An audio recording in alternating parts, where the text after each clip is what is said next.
सोच रहा हूँ कि दोनों ही मम्मी पापा को कनाडा बुला लेता हूँ। अकेले हैं वहां पर और ये पीजीपी प्रोग्राम भी चल रहा है, तो क्या ख्याल है, क्या हम उन्हें बुला सकते हैं कंसिडरिंग कि हम अभी न्यू कमर्स हैं और अभी अभी कनाडा मूव हुए हैं। तो इस वीडियो पे बने रहिए, आपके सारे सवालों का जवाब आपको इस वीडियो पे मिल जाएगा। Hello and welcome to Indo Canadian couple. आप सबका हमारे इस चैनल में बहुत बहुत स्वागत है। आज की वीडियो में हम बात करेंगे about parents and grandparents प्रोग्राम 2020 और ये भी देखेंगे कि इस प्रोग्राम में कौन कौन एलिजिबल है। काफ़ी न्यू इमिग्रेंट्स ये चाहते हैं कि वो अपने पेरेंट्स, इन लॉज या ग्रैंड पेरेंट्स को कनाडा बुला लें। तो चलिए वीडियो शुरू करते हैं और देखते हैं कि ये कैसे पॉसिबल है।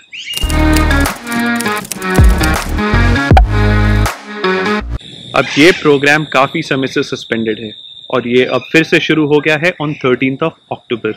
अगर आप कैनेडियन सिटीजन या पीआर होल्डर हैं तो अब आप अपने पेरेंट्स या ग्रैंड पेरेंट्स या फिर दोनों पेरेंट्स और दोनों ग्रैंड पेरेंट्स को कनाडा बुला सकते हो और उनको इस प्रोग्राम के थ्रू पीआर स्टेटस मिल जाएगा। अब इस साल आईआरसीसी का मैक्सिमम कोटा है 10,000 एप्लीकेशंस का और अगले साल यानी कि 2021 में ये हो जाएगा 30,000 एप्लीकेशंस। अगर इस साल आपकी एप्लीकेशन एक्सेप्ट नहीं होती तो कोई बात नहीं, आप अगले साल फिर इसे अप्लाई कर सकते हैं। और वैसे भी अगले साल के लिए तो बस 2 या 3 महीने ही रह गए हैं। अब हम बात करेंगे about overall benefits, eligibility, fee structure, all step by step. अगर आपने अब तक चैनल को सब्सक्राइब नहीं किया तो प्लीज़ चैनल के मोटिवेशन के लिए उसे सब्सक्राइब करें और बेल का आइकन ज़रूर दबाएं ताकि आपको हमारी वीडियोस जैसे ही हम पोस्ट करें आपको उसकी नोटिफिकेशन मिल जाए। तो अब बात करते हैं बेनिफिट्स की। आप जिनको स्पॉन्सर करते हो उनको मिलता है एक्सेस फ्री हेल्थ केयर का। इसके अलावा वो कनाडा में रह भी सकते हैं और काम भी कर सकते हैं absolutely freely. And the third most important thing is कि कुछ समय बाद वो कैनेडियन सिटीजनशिप भी अप्लाई कर सकते हैं। अब 4 सिंपल स्टेप में आप अपने पेरेंट्स या ग्रैंड पेरेंट्स को कनाडा बुला सकते हो। स्टेप 1, जो भी रिक्वायरमेंट है आपको अपने पेरेंट्स और ग्रैंड पेरेंट्स को स्पॉन्सर करने के लिए, वो रिक्वायरमेंट आपको पूरी करनी होगी। स्टेप 2, आपको आईआरसीसी के वेबसाइट पर जाके एक ऑनलाइन फॉर्म सबमिट करना पड़ेगा where you will have to show your interest to sponsor your parents और grandparents. Step number 3, IRCC एक रैंडम सिलेक्शन करता है, यानी कि सीधे शब्दों में कहें तो एक लॉटरी सिस्टम करता है जिसमें से 10,000 एप्लीकेंट्स को वो चूज़ करता है। अब इन 10,000 एप्लीकेंट्स में अगर आप हैं तो आप स्टेप नंबर 4 पे पहुंच गए हैं। दैट इज़ आपको 60 डेज़ के अंदर अपने डॉक्यूमेंट्स को सबमिट करना है और नेसेसरी फ़ीस जो है वो पे करनी है। अगर किसी भी कारणवश आप ये नहीं कर पाते हो एंड ये जो कारण है वो कोविड से रिलेटेड हो तो फिर आपको 90 दिन का एक्सटेंशन दिया जाता है डॉक्यूमेंट सबमिट करने के लिए। अब बात करते हैं about money. Let's talk about some fee structure.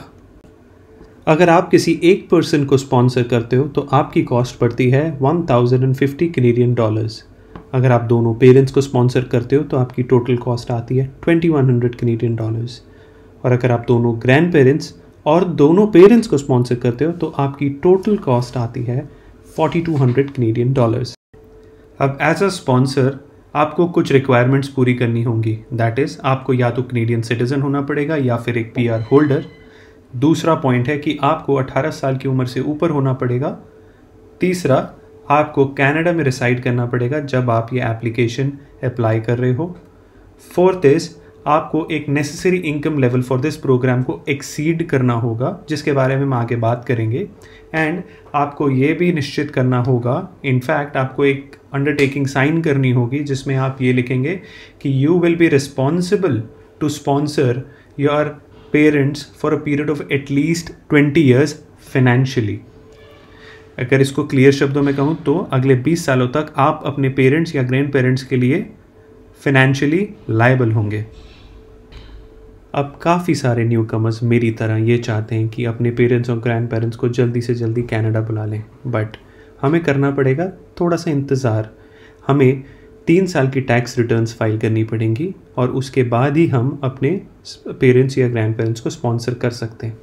लेकिन यहाँ पे एक टिप न्यू कमर्स के लिए ये है कि हर साल आपको एक इनकम लेवल मेंटेन करना होता है, जिसका चार्ट यहाँ पे आपके सामने है।